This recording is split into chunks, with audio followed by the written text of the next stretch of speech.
This story happened in October 2004, back when I was still in third year in high school. My friends and I stuck around the school late at night after our annual Halloween party.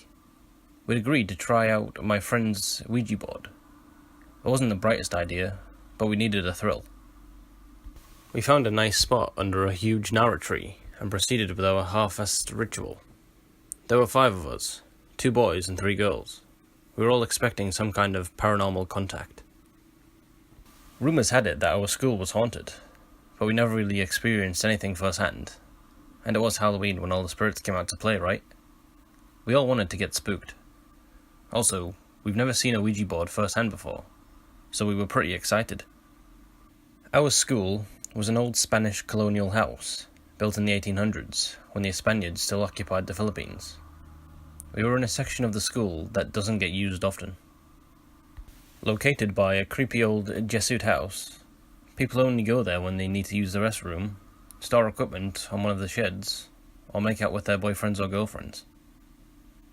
We sat down in the middle of an open space, with only an exposed bare bulb nearby illuminating the surroundings. We were all having a laugh, scaring each other with what-if scenarios. It was your typical dumb kids doing dumb things. My friend who brought the Ouija board proceeded to place it in the middle of our circle. If I remember correctly, it was a glow-in-the-dark version, which we found hilarious. But it gave us the ability to see what was written in the dark. Not knowing what to do, and going after what we've seen in movies, we all proceeded to place our index finger on top of the planchette. We sat there looking at each other until one of us said, "What's next?" We didn't know if there was a proper way to start the ritual, plus the board didn't come with instructions, so we decided to just throw in a question. "Is anyone there?"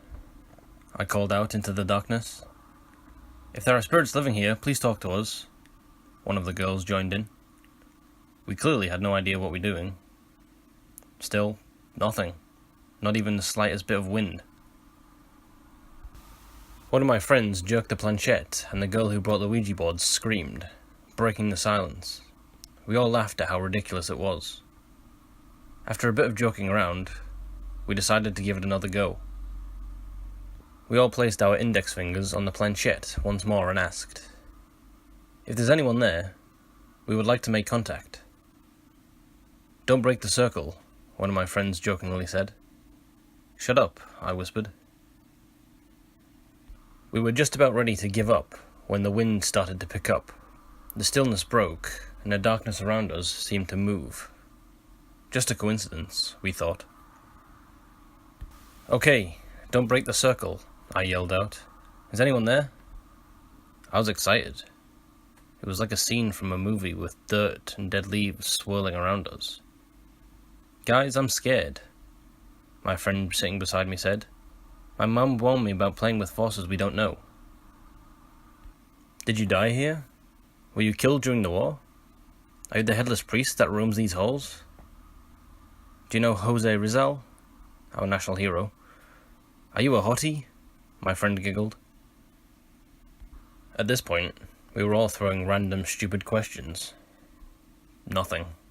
This is bullshit, I don't want to do this anymore," my friend said, exasperated. We were all thinking the same. Just then, a group of dogs from the neighbouring house started barking at us through the chain-link fence. These 6 dogs were growling and showing teeth. We all screamed, and without finishing the ritual, bolted right out of there. We didn't see each other until after Halloween break, and this is where the story gets creepy.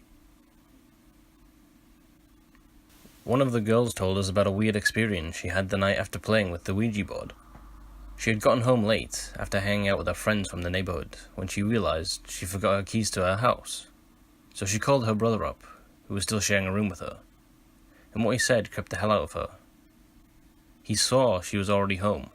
He claimed to have seen her walking in a while ago, and that she looked really tired and saw her go straight to bed. Creepy, but no need to freak ourselves out, was all we thought. Besides, her brother must have been tired and seeing things, but then my other friend started telling us about an encounter she had that Halloween night.